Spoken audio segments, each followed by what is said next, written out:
Greetings, everyone. Kyle here. Welcome to our 2023 Memorial Day podcast. This is episode 1 of 2. Before we get going, all of us at Owens Recovery Science would like to say a sincere thank you for taking the time to listen.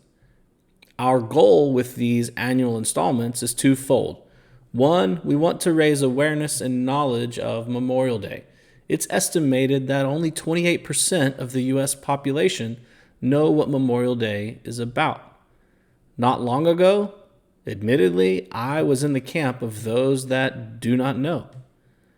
So let's address that real quick. The purpose of Memorial Day is to honor those soldiers who have died in combat serving our country. It is not Veterans Day. That happens in November. For those that have served, Memorial Day is often a strange dichotomy of grief and celebration. A couple things that you can do on Memorial Day to honor those heroes who have lost their lives on the battlefield. One, you can observe the National Moment of Remembrance. This is a 1-minute moment of silence that should be observed at 3 p.m. local time. If you have started this podcast at the time we published on our social media channels, you can observe that moment of silence with us. Thank you if you're doing that. The second thing you can do is to wear a red poppy. If you listen to last year's podcast, you can hear a nice detailed history of how the red poppy came to be used as a way of honoring those who have died. The second goal of these annual installments is to tell the stories of those who have fallen so that their legacy lives. To accomplish this, we will be bringing on a number of different current and former service members to memorialize their fallen brothers and sisters.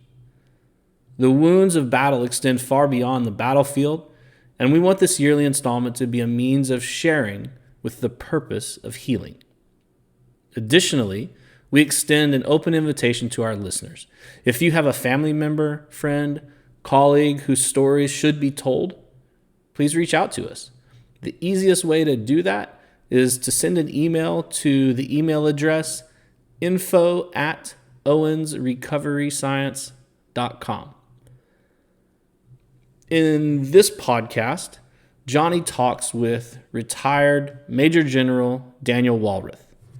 Major General Walrath was commander of the 2nd Brigade Combat Team of the 101st Airborne Division in 2002 when they were ambushed by 2 suicide bombers. He suffered a high-energy lower extremity trauma, resulting in 28 surgeries over the course of 3 months. He nearly lost his life, and ultimately he required the use of the IDEO brace to be able to walk and then, of course, run. He tells the story of his years of service within the military up into that fateful day of the 2 suicide bombers attacking them, and he memorializes the 3 service members and 1 civilian who died in this encounter. This is the Owens Recovery Science Podcast.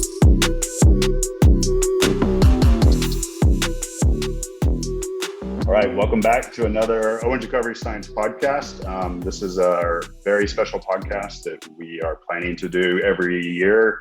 Around this time, we did our first set of them last year, and it's our Memorial Day podcast. And so if anyone's followed us or knows us, they know that we have a special place in our heart for the military. You know, what we do as a company, as Owens Recovery Science, is kind of born out of what we learned during OEF and OIF and the ultimate price that some of these service members paid.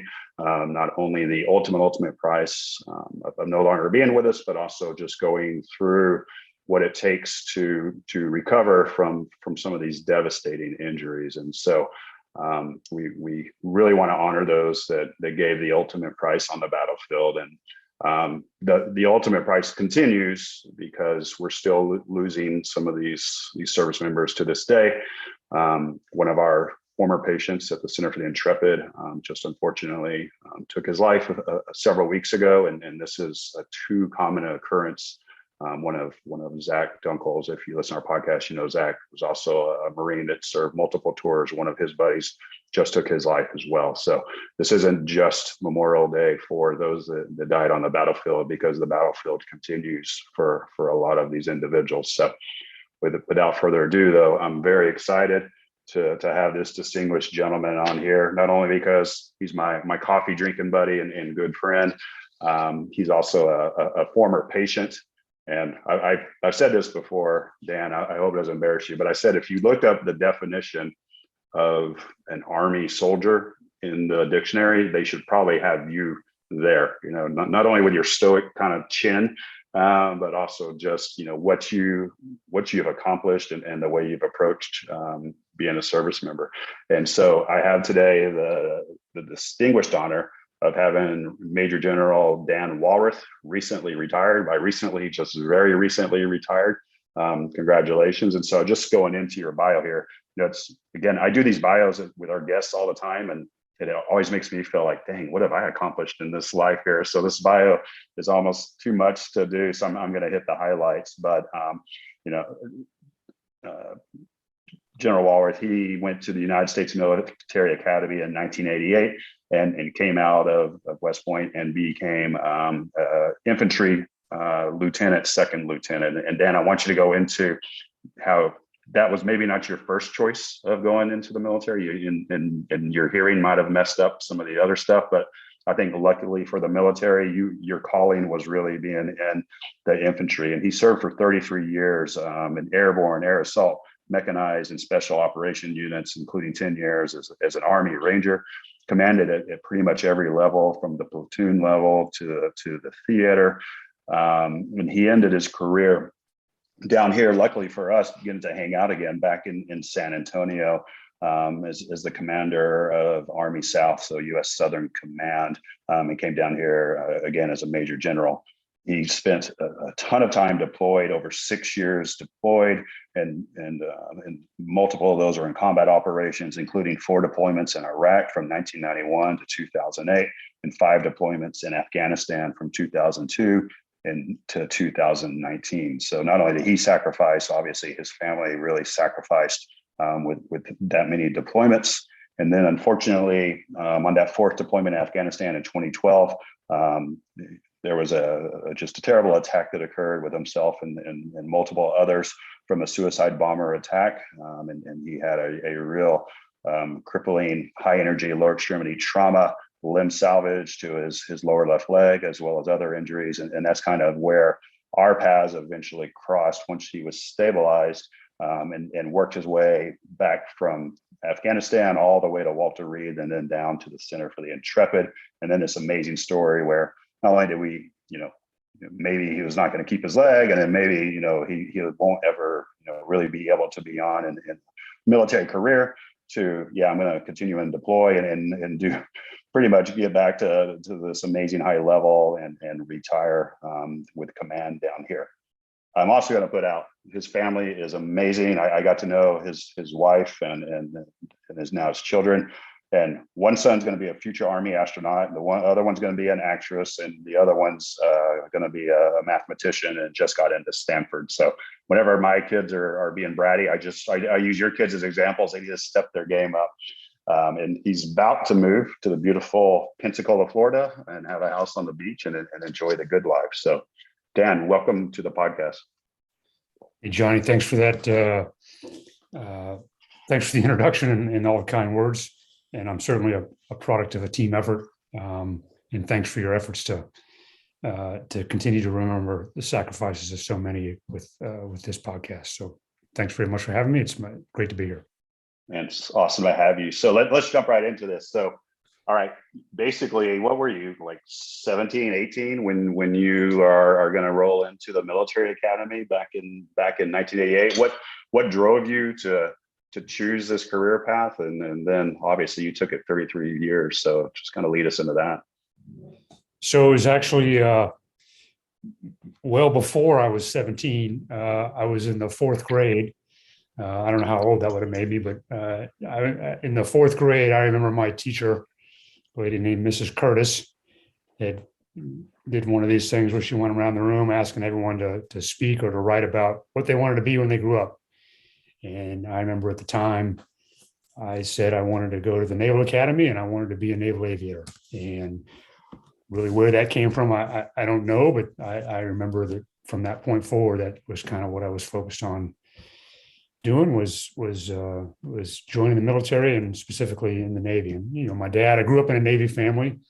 My dad was enlisted in the Navy, was a career sailor, served for 30 years. My mom had been in the Navy, got out shortly after my parents got married. That's where they met. I grew up most of my time. I wasn't born in Pensacola, but from the first grade on, lived and grew up in Pensacola, Florida, which is for those of you who don't know, is a Navy town. It's the home of naval aviation, where the Blue Angels are based. So I was just kind of surrounded by the military and by the Navy specifically. So, fast forward into high school, so that's what I did. I applied to the Naval Academy, and so you can imagine my shock and disappointment when the Naval Academy informed me that they weren't going to take me, and because I had a hearing loss, and so I wasn't able to pass the hearing requirements in the pre-entry physical. And so that was as many times as I tried to retake it and just press the button randomly, that didn't work. And so I didn't really have a plan B. And so my guidance counselor at the time, and it suggested, why don't you apply to these other military academies, Coast Guard and Air Force and Army. I really didn't have any interest in any of those, but I did so for the primary purpose, so my guidance counselor would leave me alone and stop bugging me about it.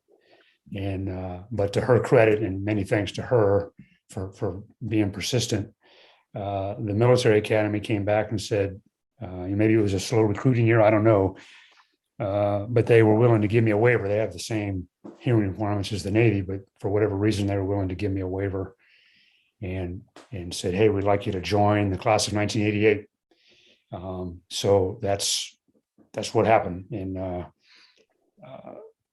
I wouldn't change, sometimes good things happen for a reason, and wouldn't change a thing. I mean, in terms of how things turned out, so I went to the military academy in the summer of 1984 with really very little understanding of what the Army was or what it involved.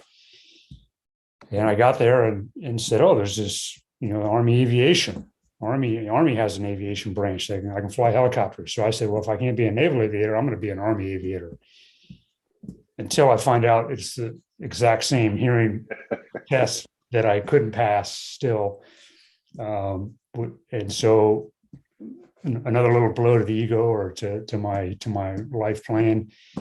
And so I had some good friends who had been former enlisted, that were now classmates, and my tactical advisor, kind of Frank Kearney, was an infantryman, had just come out of Second Ranger Battalion, and so I had these influences in my cadet life that kind of steered me towards being in the infantry. And so when I graduated, I ended up in the infantry, and like I said, I wouldn't change a thing in terms of how things turned out, but that's kind of how I ended up. So they were basically, you've already got bad hearing, we're going to put you in infantry where you're going to make your hearing worse over time, and you're going to less disability. We already know your baseline's bad. So. Well, yeah, I mean, I ostensibly, would wear earplugs, and now the Army's gotten much better at, with some of the headphone noise canceling headphones and everything to be able to protect everyone's hearing, but it never caused me an issue throughout my career. So I always thought you wanted to be in Navy aviation just because of Top Gun. You're just like a freak for that show. That might have been part of it.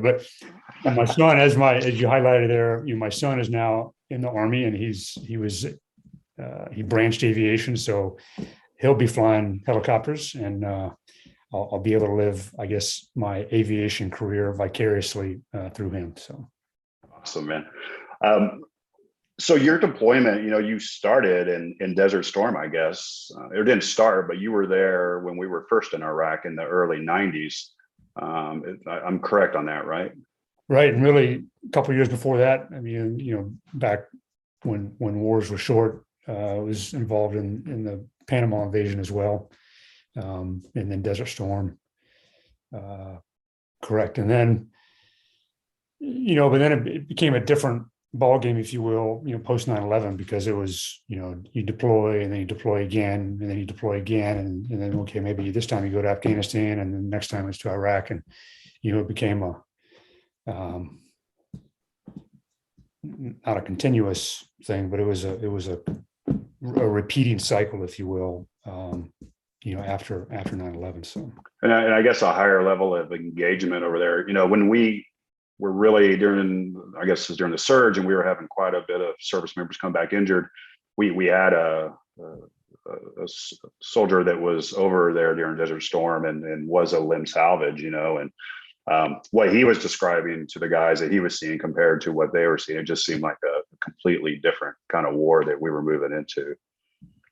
Yeah, so just a much more, the enemy that we were fighting was much more, more shadowy, and our enemies, went to school on us, so they saw the incredible combat capabilities that we were able to bring to bear during Desert Storm, and all of our enemies, both state actors and non-state actors, really kind of went to school on us and said, well, if we want to have any hope in combat scenarios with the United States, we have to look at other ways to go about this, because if we just go one-on-one, then we're going to suffer the same fate as what happened to the Iraqi army in 1991 and again in 2003. And so, there was this clear move to these techniques that were much more in the shadows, much more amorphous, unseen enemy, blending in with the population in urban terrain, coming up with these IED type devices that even in armored vehicles, could still cause a lot of casualties and so forth. So became quite a challenge when you don't have not able to see who you're fighting as much. So yeah. And so I guess let's move into how your injury occurred. So the lead up maybe to that, what you were doing the day that the attack happened on you guys, and some of the details of that. Yeah, so it was August of 2012. So at this time in Afghanistan, President Obama had announced that we were going to come down. At that time we were over 100,000 soldiers in Afghanistan, and he had made the decision that we were going to come down to about 60,000 or so. And so that delta between 100,000 plus and 60 meant that we were going to have to turn some security responsibilities over to the Afghan army, and that we were going to transition into more of a train and advise and assist role. So this 2012 is right in that transition as we were going from, the president had made the decision. So we were kind of in the transition space from going from one phase to the other. And so we kind of had two brigades that were working in the same area. One brigade out of the 4th Infantry Division, commanded by a good friend of mine, Jim Mingus. What we say, own the battle space in northern Afghanistan, Kunar, which is, you kind of think New Hampshire, the New Hampshire of Afghanistan. Mm. And then my brigade, 2nd Brigade of the 101st, I was working in the same, I was working with Jim's brigade in the same physical space, but I had all these advisor teams where we were, beginning to stand up the advise and assist role. So, we had these elements, leaders from my brigade, and then elements from Jim Mingus's 4th Brigade, 4th ID, were scheduled to go to this provincial security meeting. So we're going to the governor's mansion, if you will, of Kunar, to meet with the provincial governor and his security leadership, army and police and so forth. And these are meetings that we had been to before. It wasn't a first time thing. We'd been to this compound before. But the way you get there is you fly into this smaller helipad, and then it's about little less than a mile walk, combat, dismounted patrol, if you will, from when we get off the helicopter to the governor's compound. And so that's what we were doing. We were going to myself with some of my leaders, with Jim Mingus and his leaders. We were gotten off the helicopter and we're transiting to the compound. On the way, how many of you guys total were in that group? I want to say 20, 25, 20 some people. Okay. Mostly senior folks again. And then there was the security detail that kind of secures us as we go, led by, then Lieutenant Flo Groberg. He was the, I know we'll come back to him, I think, in a little bit, but he was the security detachment leader that kind of had us under his wing, if you will, as we moved dismounted from the helicopter to the compound. So you guys are moving across there. You've done this before. This is very high military and civilian leadership, all heading over there, trying to get into the other building, and then kind of describe what was the actual attack that occurred after that. Yeah, sure. So just prior to arriving to the compound, there was a small canal we had to cross. So Asadabad, where the provincial seat, the town that we were in, it sits right on the Kunar River, and so there's a series of canals that come off the river. And so anyway, we had to cross this canal, and so you can imagine a canal with a small footbridge that went over it, and so that creates a choke point. That if anyone's trying to track us, they know we got to cross this footbridge.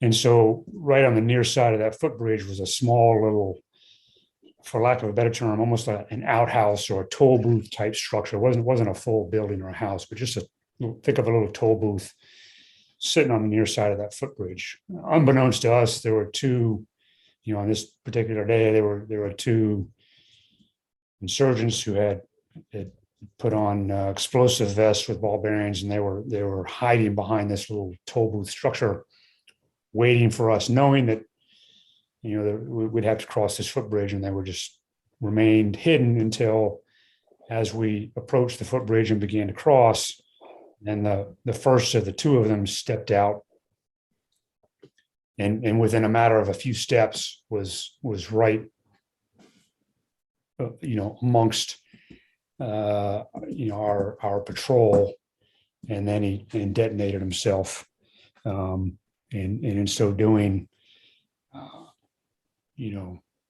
several of us were wounded, myself included, seriously, and killed four of us, killed four of the Americans on the patrol.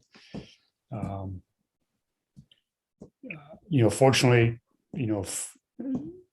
many people may or may not know, but so Flo Groberg identified or noted, observed this gentleman coming into the patrol, made some verbal warnings to stop or to turn around. He didn't do that. He went to tackle the guy. Didn't stop him from detonating, but the fact that he was on the ground due to Flo's actions, I think, probably decreased the number of people that were killed. Still tragic that four people lost their lives, but his actions, I'm sure, saved lives, beyond the four that were lost. And for that, he was subsequently, his actions subsequently earned him the receipt of the Congressional Medal of Honor. So certainly fortunate to have him and his soldiers there on that day. But yeah, and Flo was a patient of mine as well at the Center for the Intrepid from this same attack. So amazing, his injuries weren't more devastating from the description of what happened, but he was also one of our fastest IDEO patients. He was a college track guy, so maybe that speed also really played out for you guys when this all went down. What about the second attacker? So kind of a stroke of luck, if you will.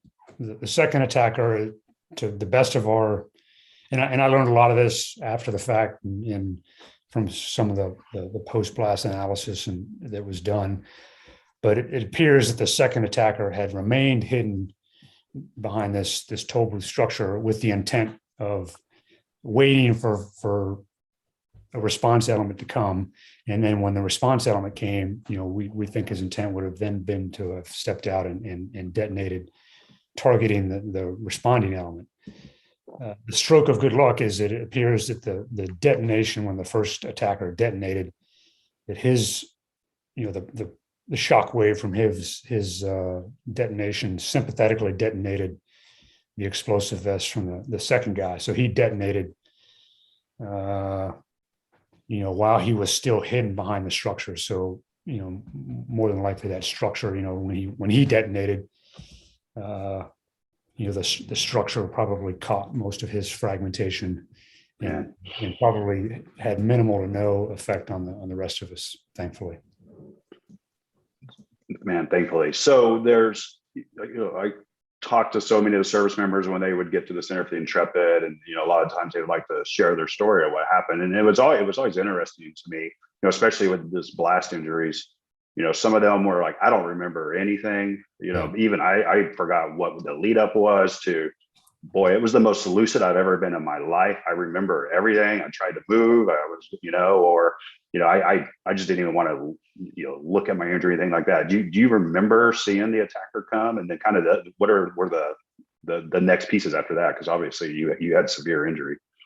Yeah, and so I think I was, just for whatever reason, I was in the latter category, and I clearly remember it's just a surreal experience. It's like watching yourself in a movie. I remember at the last second kind of catching out of the corner of my eye, catching view of this man walking up, approaching to our patrol. And I literally remember thinking to myself, wow, that guy looks like, based on what he was doing, he was moving with a sense of purpose. He had a certain look on his face. I just remember thinking to myself, wow, that guy looks like a suicide. And as I was having that thought, wow, he detonated. And the next thing I remember, was being on the ground and just a cloud of dust. And, your visibility and perception of everything that was around you went from, whatever it was you could see to inside of this cloud of dust. Everything was, 6 inches in front of my face. And that was the extent of my world. And I just remember thinking, oh my gosh, did that, I can't believe, did that just happen? And you're obviously worried about everyone else around you. I knew many of the people in the patrol, to include, Kevin Griffin, who's one of the 4 that was killed. He was the command sergeant major for Colonel Mingus's brigade. But I had gotten to know him. He wasn't just from working with their brigade. And he had been on the other side of the little footpath that we were walking. He'd been more than 5 or 6 feet from me. And he unfortunately was, one of the 4 that lost his life. And so, so you're worried about everyone else around you. And, but I remember, in that cloud of dust, I felt a pain in my leg. I couldn't see my leg. I don't know if it's because I couldn't or because maybe I didn't want to look. I can't really remember. But I remember having a pain in my leg, thinking something's wrong with my leg. I had no idea if it was still there or not. And I remember my left index finger was bent like 120 degrees in a direction it shouldn't have been going. I remember looking at it thinking, well, that's my finger, but it shouldn't look that way. And I just remember, but I don't feel a thing. Thankfully, I didn't. And so just thinking, wow, did that, what did that really just happen to me? And so what I ended up doing, for whatever reason, I ended up crawling over into again, this, if you can imagine this footbridge, there were a couple of stairwells that went down through the roadway, if you can imagine, down towards the canal. And so I somehow ended up crawling over to this stairwell and crawled down into the stairwell, not knowing what was going to happen next. If there was going to be another attack, I crawled into the stairwell. And so I end up kind of upside down, if you can imagine, as I tumble down this stairwell. And then another guy comes in on top of me. And he was one of the members on the patrol from the Department of State. He was from the embassy.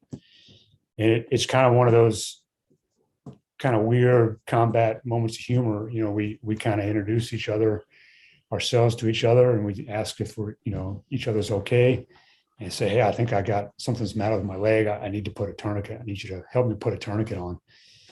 And I remember thinking to myself at one moment, well, I'm probably screwed because this guy, Department of State, probably has no idea what a tourniquet is or even how to help me put it on. And then in the course of our introduction, he's oh yeah, I'm former Marine. And so I went from thinking, oh, I'm screwed to, all right, this guy's gonna, if he's been in the Marines, he's gonna know how to help me. And so he helped me put a tourniquet on my leg. I still didn't even know if my leg was still there. I just knew that I probably needed to get a tourniquet on it. And so he helped me get a tourniquet. And then within a period of time, a couple minutes, I don't remember, the folks that weren't as seriously hurt started working their way through and were, digging those of us that were more seriously hurt, digging us up and getting a medic to us. And then I ended up within a matter of minutes, in a litter, and they carted me to an MRAP, one of these big armored truck vehicles that had shown up, and kind of ground evac me about a 10-minute ride down the road to a small little U.S. base that was still set up, where there was luckily a forward surgical team. So kind of think, for those that aren't familiar, kind of think a MASH minus, just an operating table with a couple of surgeons and nurses, and the ability to do kind of rapid battlefield surgery to stabilize folks. And so luckily they got me and others that were flow and others that were seriously hurt. They got us to this forward surgical team. And I remember getting there, and it's what I remember of. It seems like no less than about 10 people descended on me, poking me, sticking needles in me, cutting my clothes off, asking me questions, shining lights in my eyes. And somewhere in there, I got a couple of doses of morphine or whatever, but that's really my last recollection. And ended up going into an initial surgery. But once the narcotics or whatever they gave me took effect, and then I really lost consciousness, or whatever the right medical term is, lost memory, for about the next 72 hours or so. And it's always fascinating to me, how quickly they get you to these forward surgical teams at times, and then just kind of this step down care. You go to, a more advanced team in a larger city, and then eventually you kind of make your way to launch school. Do you remember any of that, of leaving from there, going, I guess, to Bagram or something, familiar? Yeah, so I don't remember it directly. I've learned about it kind of after the fact. One of my battalion commanders, a guy named Sean Davis, he accompanied me throughout my throughout my evacuation in Afghanistan. So he stayed with me, and so he kind of filled in the blanks for me later. So I learned what happened. I don't remember it, but after that initial forward surgical team surgery, I got picked up by a medevac helicopter. And then the guy that really, again, it's a whole network of people, but one of the guys that really I credit my life and my leg with is the flight medic, a guy named Staff Sergeant Troy Halfhill. So, I get loaded in the helicopter, and they're flying me, intended to fly me to Bagram, which from where we were is about an hour flight. And so Staff Sergeant Halfhill is taking care of me in the back while the medevac pilots are flying me, and he sees that my blood pressure, I'm starting to bleed out. Whatever they did, I continued to bleed. During the flight. And so Staff Sergeant Halfhill noticed this, he sees my blood pressure dropping, and he tells the pilots, he's not going to make it. If we keep flying to Bagram, he won't make the hour flight. And so we need to divert. Wow. So we can stabilize him. And so that's the way it works, as I learned later, is the medevac pilot, the medic he's the decision maker. He tells the pilots what to do, and based on the condition of the patient. And so the two pilots diverted. Luckily, there was another FST en route, and so they diverted, it landed, and I ended up at another forward surgical team at Jalalabad. And the team there, I learned later, BJ Rice, Rob Lim, William Jordan, and the 274th FST. Got a hold of me and were able to get back into my leg and stabilize, find where the continued bleeding was happening to stabilize me in time. So, that whole episode, kind of eye-opening when you learn about it later in terms of how close you come, but certainly thankful for to that whole crew that intervened at the right place at the right time, to make sure I was able to make it to Bagram. And then in Bagram, I underwent a vascular graft, because basically everything on my lower left leg had been shredded, for lack of I don't know if that's a medical term or not, but it just been shredded. And so they did a vascular graft so they could restore the blood flow to my leg. And a guy named Mike Hogan, Air Force doctor, is the one who did that surgery, 9-hour surgery. And I always tell people, when I later had that graft evaluated as a kind of annual checkup, the initial one I had done was by the chief of vascular surgery at Vanderbilt Hospital. So a very experienced vascular doctor, but someone who was not had not had a lot of exposure to trauma, injury, and military medicine. And he commented on the quality of graft that I had done. And when I highlighted to him, he asked me, "Hey, where did you get that done? Who did that? It's a great job." And when I commented to him that it was done by a military doctor in a combat hospital in the middle of Afghanistan, his jaw dropped. I mean, he was aghast at that. So it's just I guess again, just another indicator of the quality of military medicine that I was certainly a beneficiary of. But back to your, sorry for going around in a circle there, John. No, that's your question. That's crazy. I then, was evacuated to Landstuhl, and that's where I, they extubated me, and that's where I came to, if you will, and that's really the next time I have conscious memory, after, which was about 3 days later after that initial treatment at the forward surgical team there. That's, you guys have to be at tip of the spear, completely on your game in the battlefield, but the flight medic, Dr. Hogan, just to be that aware and that amazing, and that kind of austere environment is amazing. I mean, your life is in their hands, basically.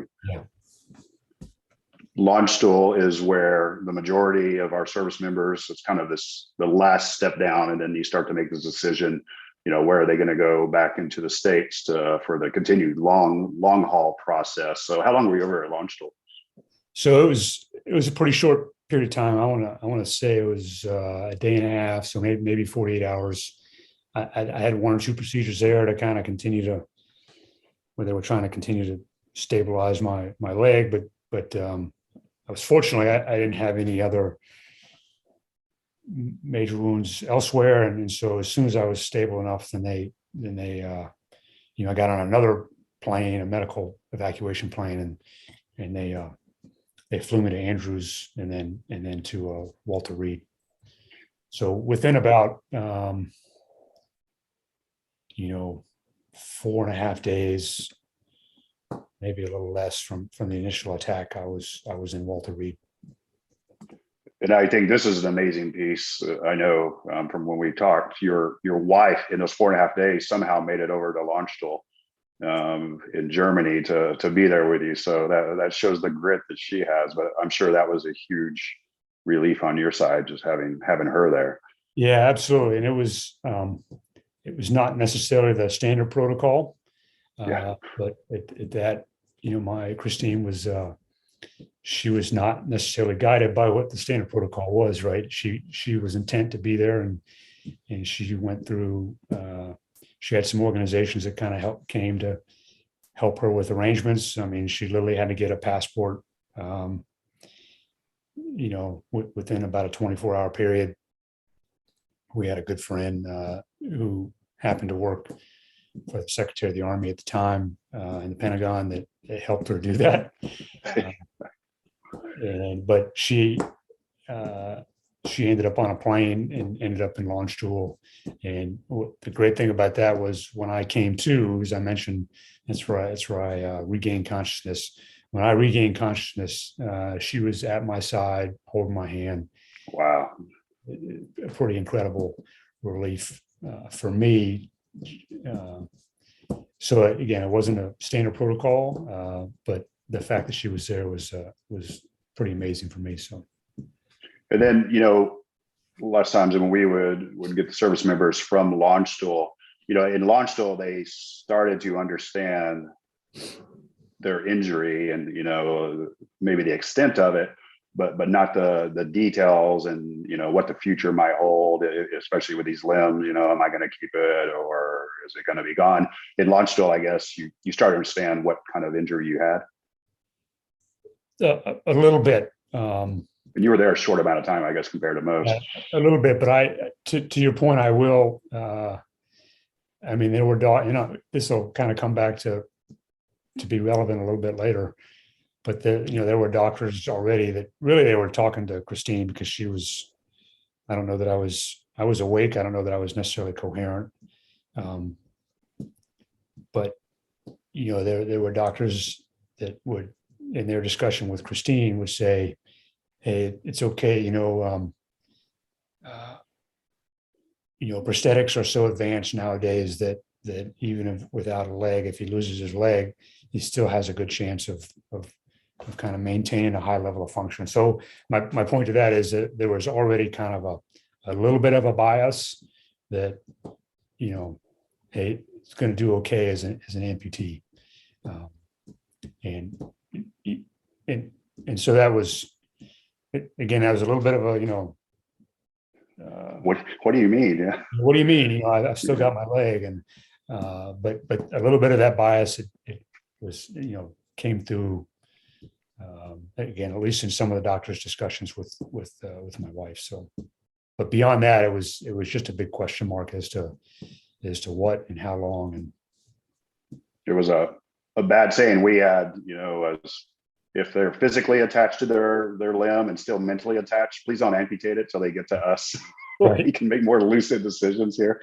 Exactly. And so you guys head over to Walter Reed, and we always say Walter Reed stills the high profile cases. They would always divert the big cases like yourself over there, and so and they're great friends and amazing care. So you got to Walter Reed, and that's where you began the kind of long rehab process. Did you have any more surgeries done by those folks? I guess and we'll get into it. You had an infection, which is always the worst part about these injuries.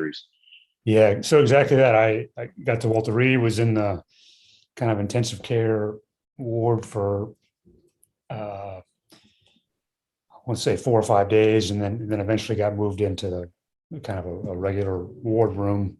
And again, Christine was there with me, and so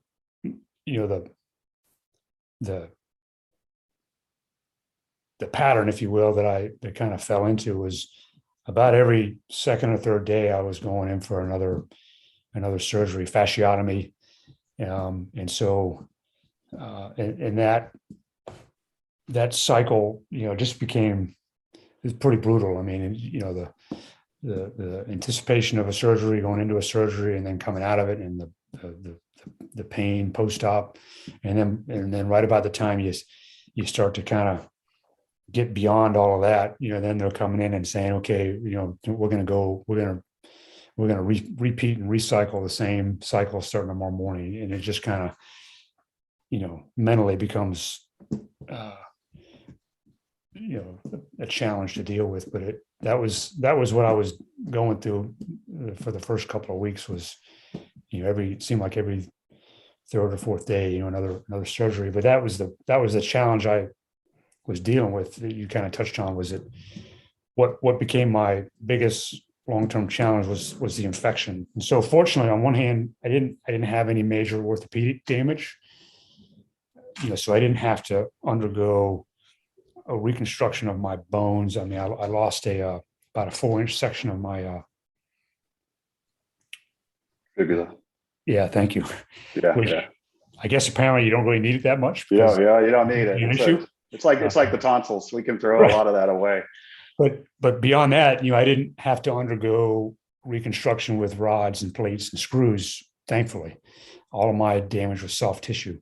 But the challenge was it all got infected. So the muck of Afghanistan just got blown into my leg and was infected. And so every time they would go in, they're having to, what they explained was they're having to cut out. They'd find more infection and they cut it out, and then and go in again, still infection, and they just continue to cut and cut and cut. But every third or fourth day they're having to go in. So in total, I think at the end, I left Walter Reed with 28 total surgeries, over a 3-month period. And initially, they eventually kind of, the cycle got a little bit longer, but initially it was, every 2-3 days, and that was not pleasant. So we call them debridements, which sounds like these little small procedures. It's what we call just wound care. But when they're going in and you're dealing with this type of infection, they're just basically taking out frank muscle tissue. And so that's from a functional standpoint, that's even more devastating than the bone. We always say bones heal, muscle doesn't. Muscle, once it's gone type of thing. And that becomes the real problem. And so, once you're at a Walter Reed or Center for the Intrepid or Balboa, the worlds start to mix with all the combat casualties of limb salvage, amputation. And so I guess you're starting to get into that whole mix and rehab. And, at least at our center, it was, almost, these two different thoughts, lots of times from the surgical side of, okay, let's just go ahead and amputate, let's go ahead and limb salvage. I think you never were given that, but make this decision, do you want to keep your limb or not? But did you at least visiting with some of the service members or talks of like, what should you do at this point? Yeah. And so the way it came about was just like you described. It was not given to me as here are your options. It was something that it became kind of discovery learning, and rightly or wrongly, that it was kind of discovery learning. So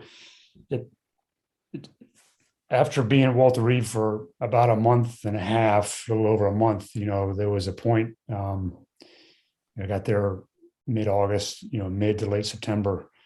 I remember that when the doctor came in, and he said,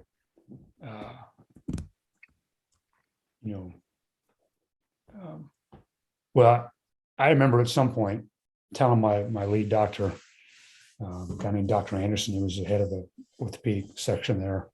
Yep. And he had been there for the better part of 10 years. So he had quite a bit of experience dealing with trauma. And I remember telling him one day that, I don't know, he didn't necessarily ask me. I just said, I want you to save my leg. So you do whatever you can. That's where my head's at. I had a soldier who had visited me. Again, I was 2nd Brigade 101st. There were still soldiers, to give you an idea of how long-term injuries some of these guys have to deal with. There were still soldiers that had been wounded from the brigade's previous rotation 18 months ago, 15 months ago, and they were still in outpatient care in Walter Reed. Yeah. Long-term care. But they were, to their credit, they were coming to visit me. They were trying to cheer me on and give me hope, which I very much appreciated. And I'll never forget. One of the guys told me he was a single leg amputee, and I kind of told him some of the challenges I was going through, and he goes, "Hey, let me just tell you, he goes, nothing beats the real thing." Yeah. And that stuck with me. And so again, that led me to tell my doctor, even though he didn't ask me, I said, "Hey, here's what I want." And so to his credit, that's what he did. And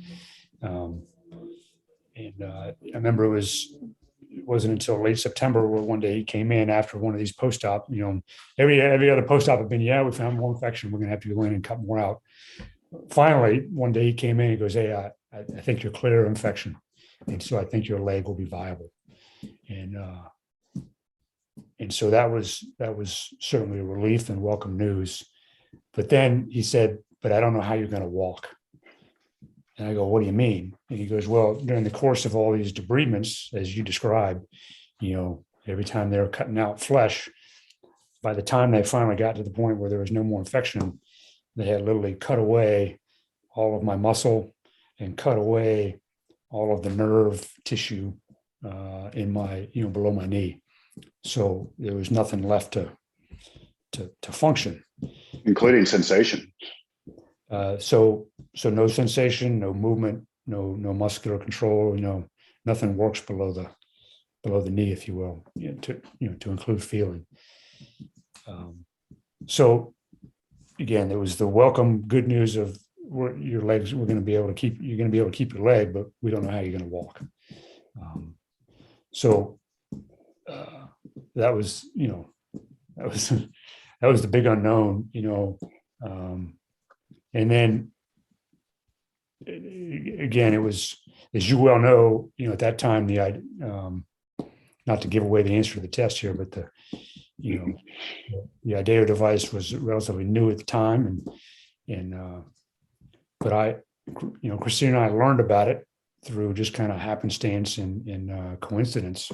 We had some good friends of ours, the Kearneys, Frank and Betty Sue Kearney, visited. He was that TAC that I mentioned to you about that had influenced me to go infantry.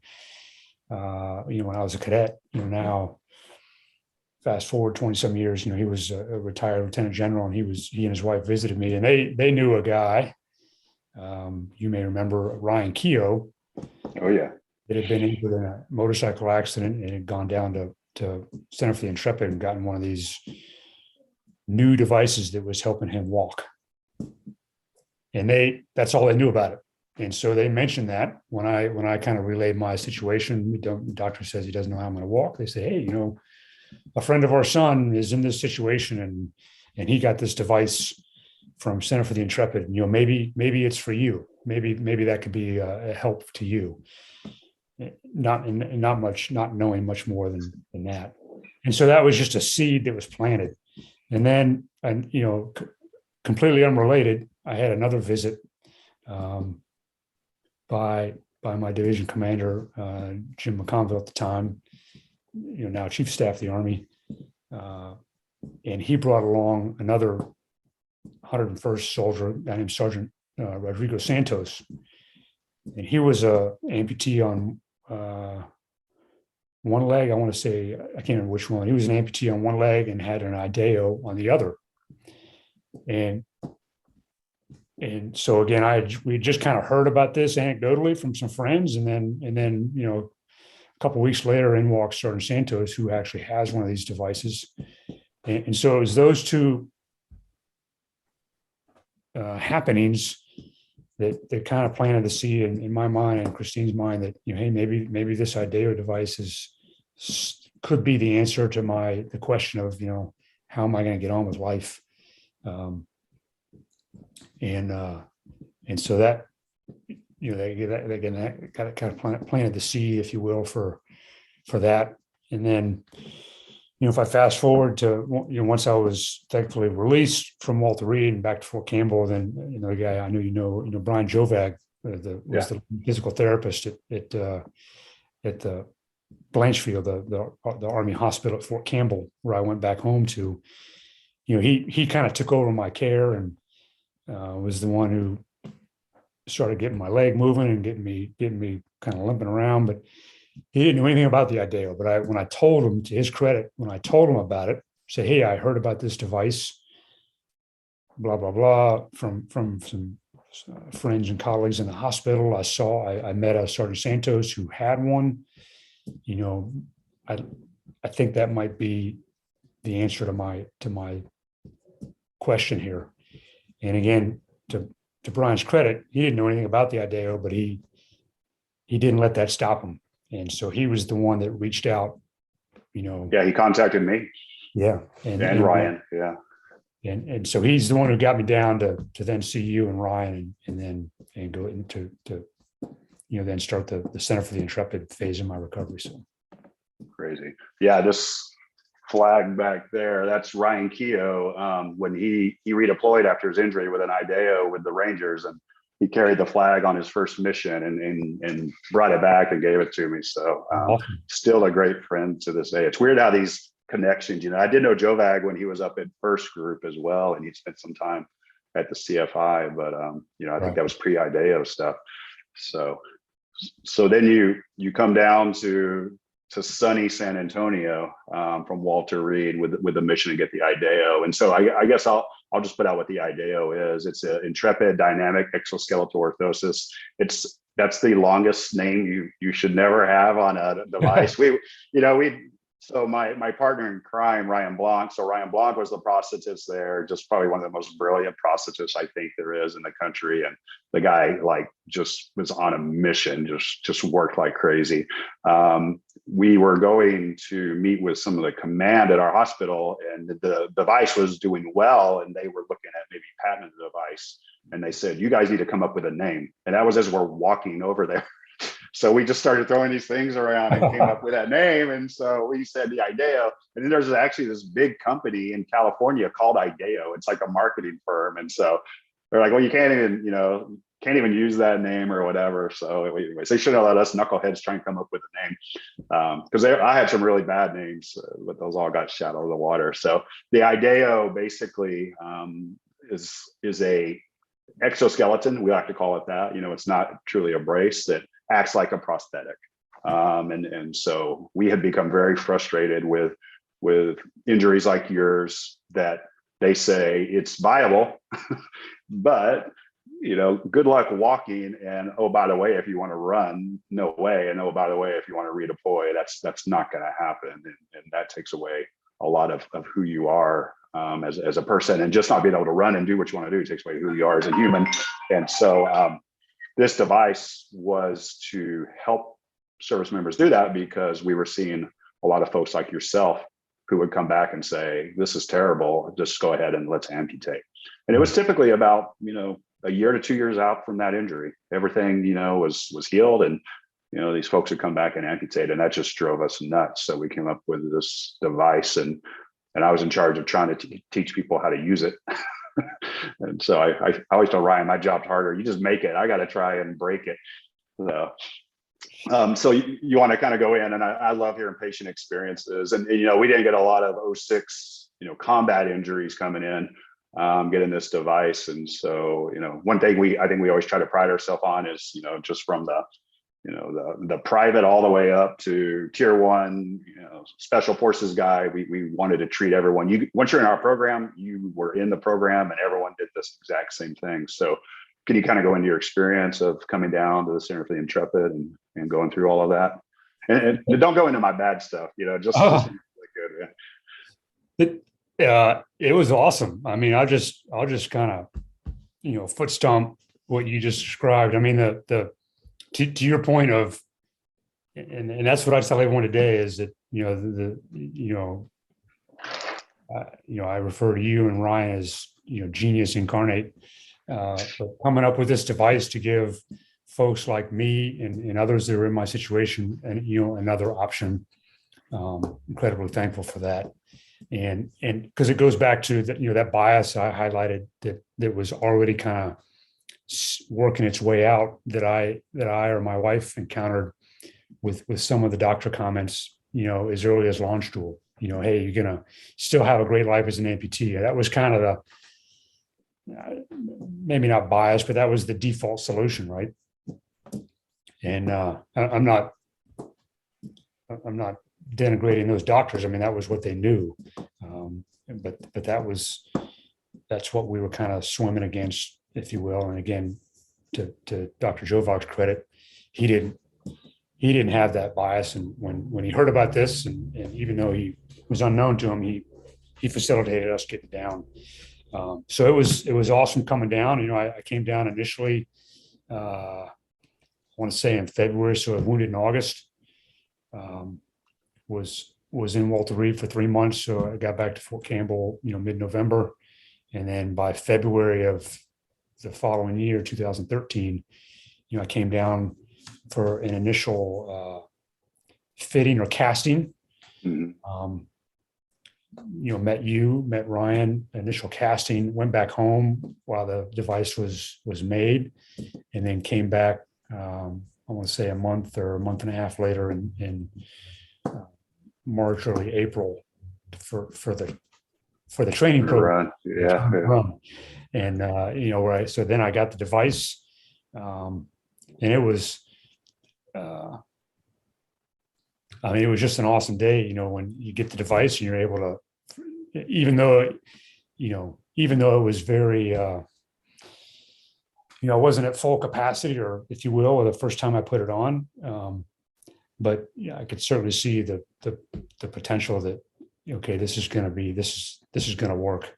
I had that feeling, if you will, from the first day. I was able to put it on, and then 6 weeks or so with you in the program, every morning, but every day it was learning to do something a little bit different, and being able to go, whatever I accomplished the day before, was able to go a little bit further and do something new or different, or a little bit faster, or a little bit easier than what I had accomplished the day before.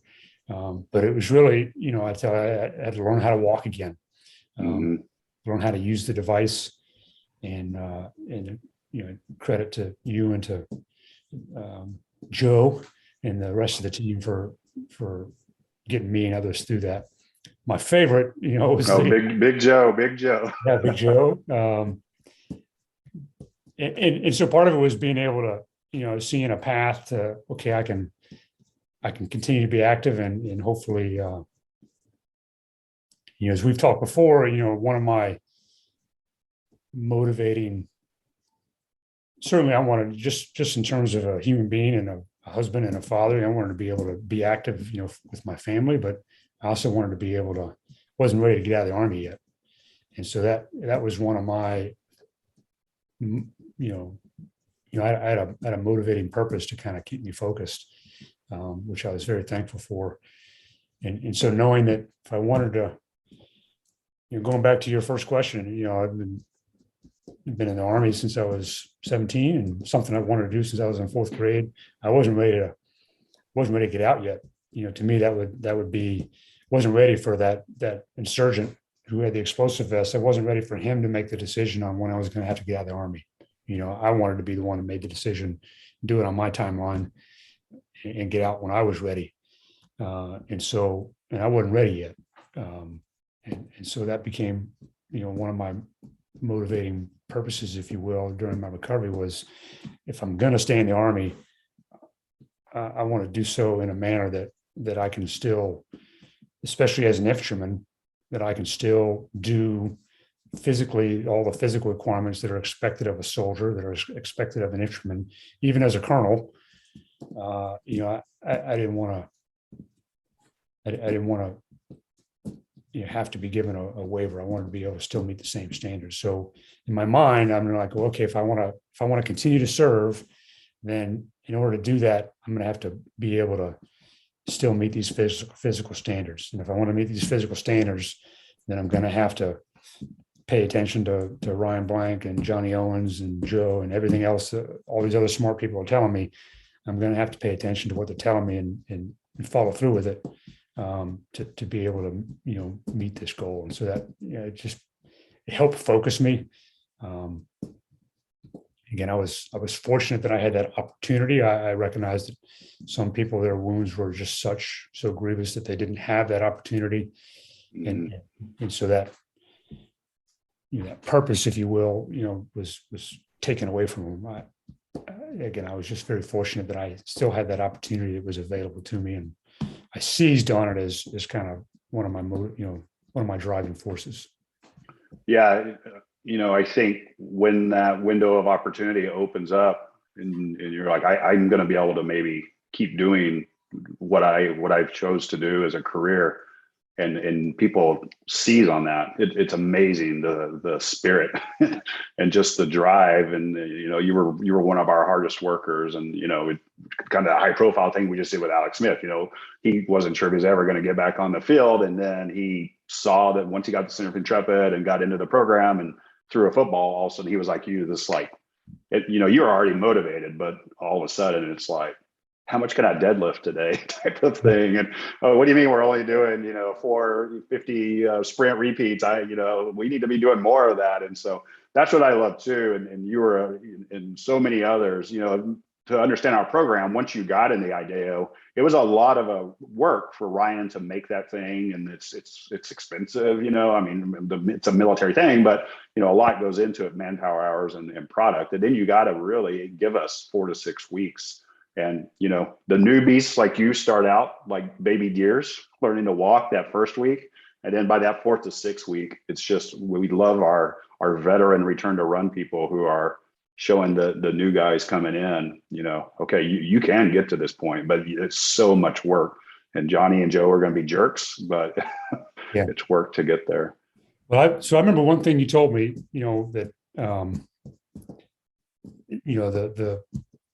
so people will ask me today, they'll ask questions about it. And I'm always happy to talk about it if people have questions. And one of the questions I get kind of on a repeat nature is they'll be, hey, where's the battery pack? What's the battery? I'm like, hey man, there's no batteries to this thing. It's all muscle. It's muscle driven, and I'll reach around and grab my glutes and my hamstrings and say, it's all glute. This is what powers it.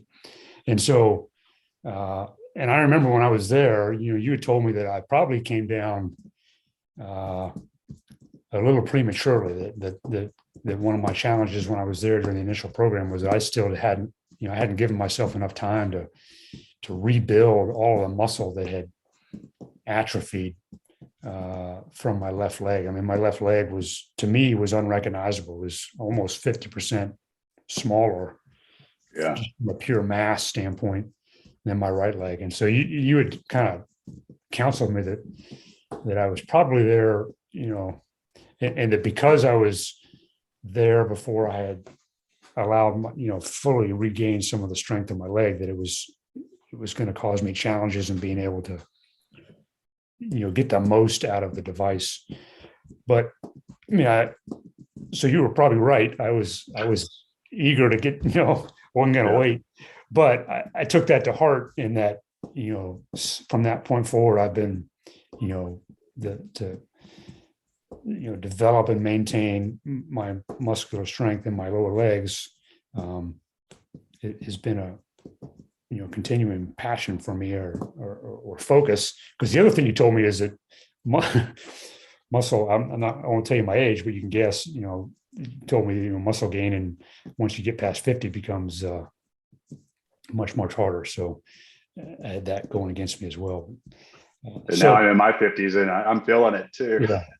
And I blame Joe Bag for not getting you strong enough. He should have had you stronger already. But, so the other, I talked about one of my kind of driving purposes. I mean, the other driving purpose that really helped me out, me personally in my recovery is I'm sure, as you kind of saw, is just the involvement and the presence of my family. I mean, as I've kind of touched on, I mean, Christine was with me from almost the very beginning, in launch tool. And then, like I mentioned, my kids basically packed up, when I was wounded, it was their first week of school, and then they're, worked out of school, and they basically packed a suitcase and moved to Walter Reed. And then 3 months there, and then they, as you remember, they came down to, we made it a family journey, and they came down to Center for the Intrepid as well, and that was a joint family experience. But they're incredibly disruptive for my wife and for my kids. They were in and out of school. They didn't know if they were going to graduate their respective grades that year, if they were going to have to be held back. But that didn't deter them, and the fact that my family was kind of present throughout this journey was incredibly motivating for me as well, and was the other thing that really kind of pulled me along. And at any point in time, and I'm sure there were several, when I would feel sorry for myself, my family would be there to kind of, give me an attitude adjustment and get me focused on get me refocused on what was important. So it's the most important part of rehab, and they're the heroes as well. And we don't see how hard it is on the family members when especially these life-changing injuries, but just injuries in general. It's weird. When we have the family involved, our success rates are just significantly higher. Don't have the studies, but I've got so much anecdotal data to know that. And it's always a roller coaster. And so, we're thinking you're good to go. I think it was like maybe your last day or second to last day. And you remember your knee, I can't remember exactly what happened, but I think you got an infection again. yeah. It took you down. You were on my table in a fetal position. It was like crushed you so bad with how bad that infection hit. Yeah. Yes, exactly that. I think what the doctor said, there was, whatever had been infecting my leg was still kind of floating around in my bloodstream, apparently. And they just decided to, in some sort of dormant status, and decided to bloom or whatever. And so I had this huge infection in my left knee. But yeah, we were, I think I had already done my last session with you. We had just done, I remember we had done popping champagne, man. Yeah, we had done the shuttle beep test, and I was, had improved from the last time we had done the beep test. So I was like, hey, this is awesome. And we were in the final stages of kind of getting ready to travel back. And we were actually gone down to the Alamo, and we're kind of walking around with my kids, and I told Christine, I said, I can't walk anymore. I don't know what's going on. I think I had a margarita at Rosario's, and so I thought maybe it's I haven't had an alcoholic drink in a long time, so maybe it's the tequila from Rosario's. I don't know. I kind of attributed to that, and then we got back to the little apartment we were staying in, and it just continued to get worse. And next thing I know, I'm on your table in the fetal position, and the doctor came over and he's aspirating fluid out of my knee, and then they checked me into the, and so I said 28 surgeries, where the 29th surgery was the whatever they did. Washout. Yeah, they went in to wash out on my knee, and that was the 29th surgery there at BAMC.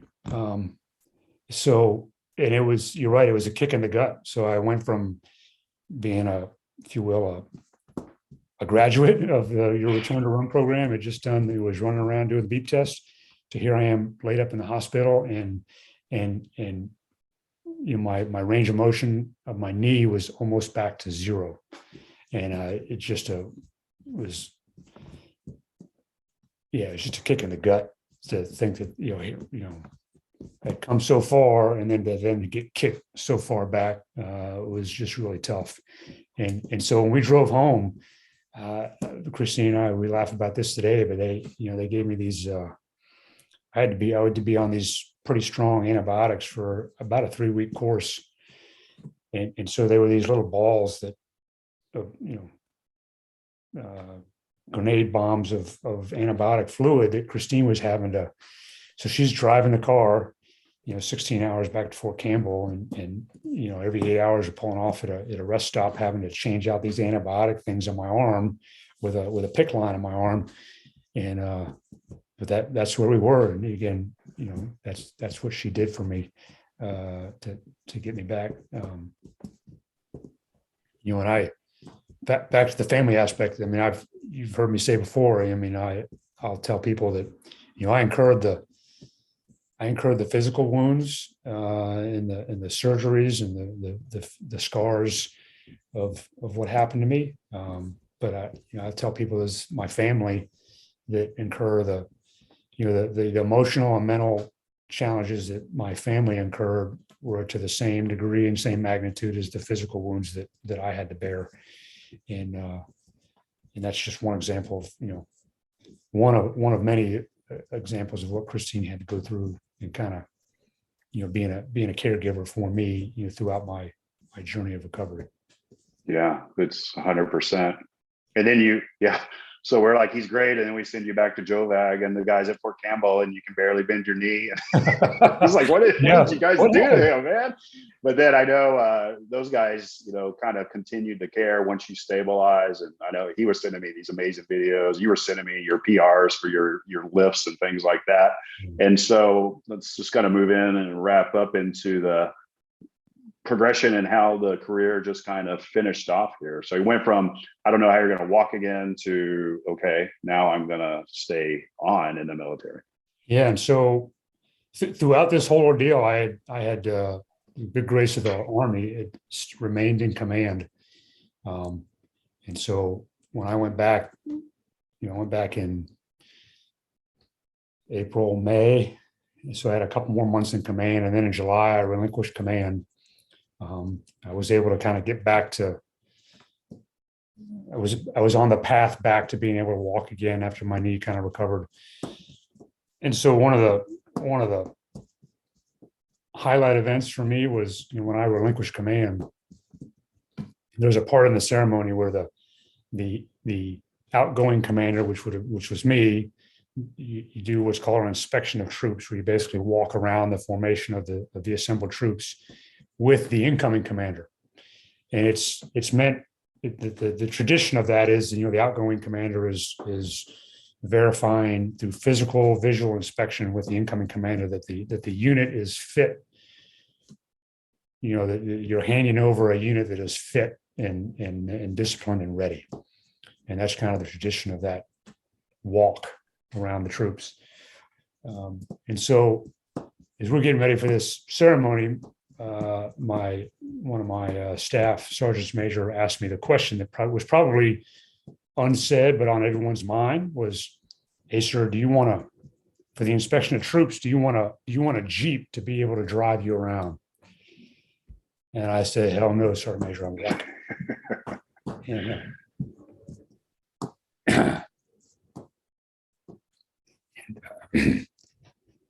Sorry. So that's what I did. And again, it was a credit to a whole lot of people.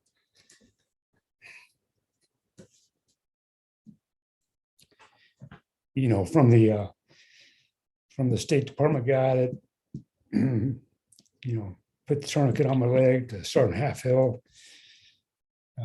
to you and Ryan Blank, and to all the doctors and nurses and physical therapists in between, that that allowed me to do that. And it was, at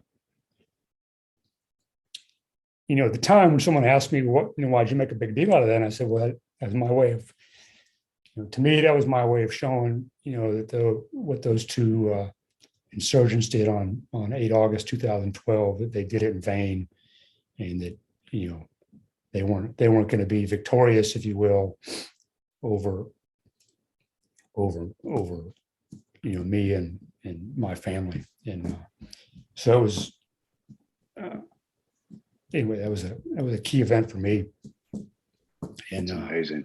As you highlighted, I was then able to go out and, the Army took care of me. They allowed me to continue to serve, and I was able to go out to Fort Lewis in Tacoma, Washington, and serve A guy named Steve Lanza was a division commander, Major General at the time, and he didn't know me. He'd never served with me, but he took a recommendation on me and took a chance on me, even knowing the condition that I was in. But he took a chance on me and allowed me to come out and be his chief of staff for 2 years. Incredibly grateful to him, and so that was my focus. Was again, going back to, I want to make this decision. I want to get out on my own timeline. And so I'd say, hey, I want to go do one more assignment, and then I'll look at, transition out of the Army. And so I went out to Fort Lewis, and that was my intent. After I did that for 2 years, I was looking at transitioning out of the Army. At that point, I was, senior colonel, been in for 26 years. It would have been a good time to get out. And then, unexpected to me, then the Army promoted me. And so, very, very privileged for that, for that recognition, I guess, if you will, by the Army to be able to continue to serve at another level. And so, that was, that afforded me the opportunity of another 6 years, as of service as a general officer, deployed 2 more times, once to Jordan, and then again back to Afghanistan, which was probably one of the hardest things, because the deployment to Afghanistan kind of came in a very unexpected manner. And so when I had to go home and tell Christine that, I didn't tell her. I asked her, because if she would have said no, I would have not gone, and even if that would have meant retirement or resignation or whatever. So I didn't tell her. I asked her, but it's probably the hardest thing I've ever had to ask her. You can imagine from her perspective, for me to come home and say, hey, the Army wants me to go back to Afghanistan, where the last time I went there, she was having to come police me up in launch school. But to her credit, back to my previous comment about the value of her support and the burden that she had to bear. To her credit, she said yes. She wasn't very happy about it, but she said yes. And so anyway, that promotion, entailed 6 more years of service and sacrifice, service by me, but more sacrifice by my family as well, until I decided to retire last year. So, but when it did come time, it was my decision, and again,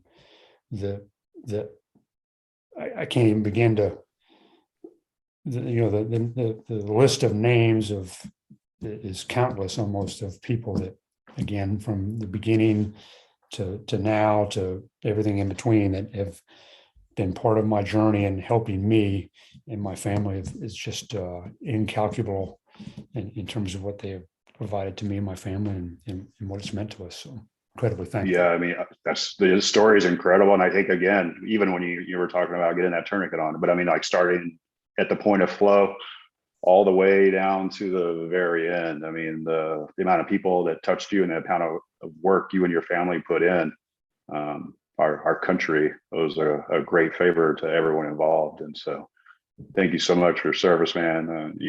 I love you and Christine and your family. And so it's sad to see you head off to a completely different state, but what everything you've done is just truly an inspiration, and I love it. And so I guess, from a Memorial Day wrap up podcast, any thoughts as a retired general 33 years in on Memorial Day?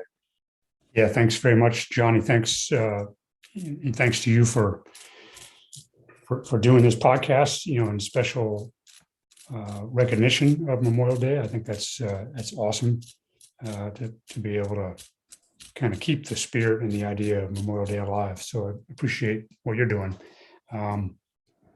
But yeah, I would just, I always appreciate the chance to tell my story or share my story, and in hopes that other people that are going through similar journeys, whether they have injuries or challenges caused by military service or otherwise,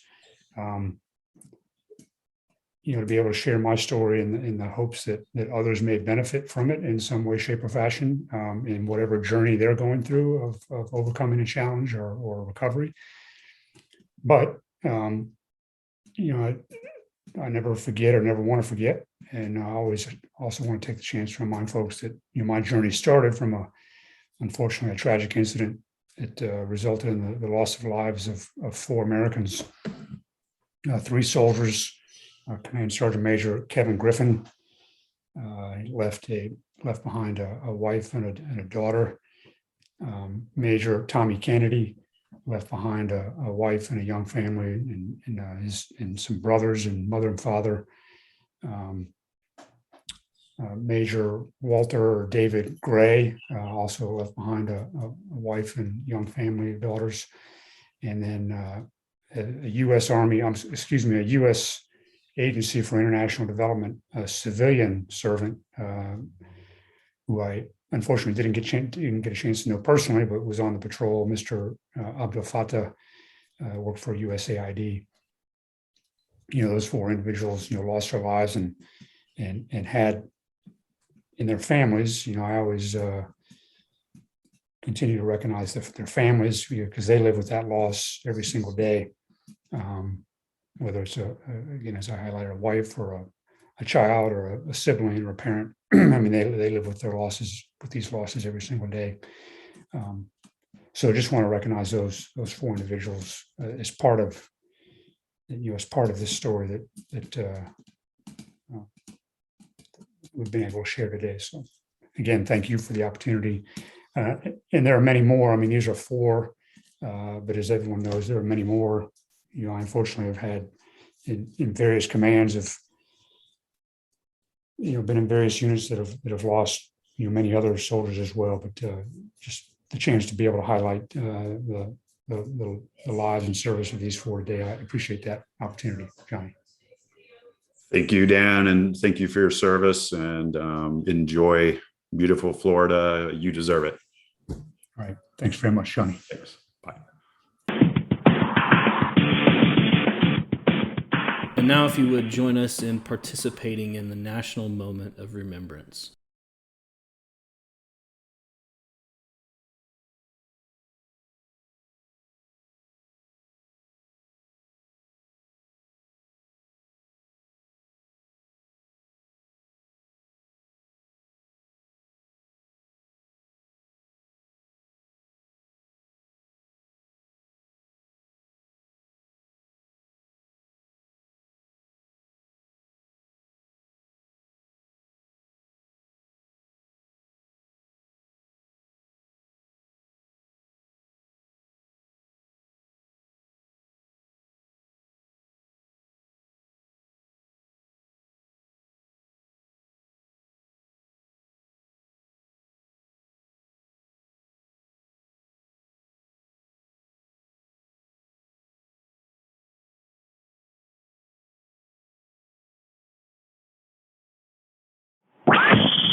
Thanks for listening to the Owens Recovery Science Podcast. Owens Recovery Science is a single source for PTs, OTs, ATCs, DCs, MDs, and other medical professionals seeking certification in personalized blood flow restriction rehabilitation training.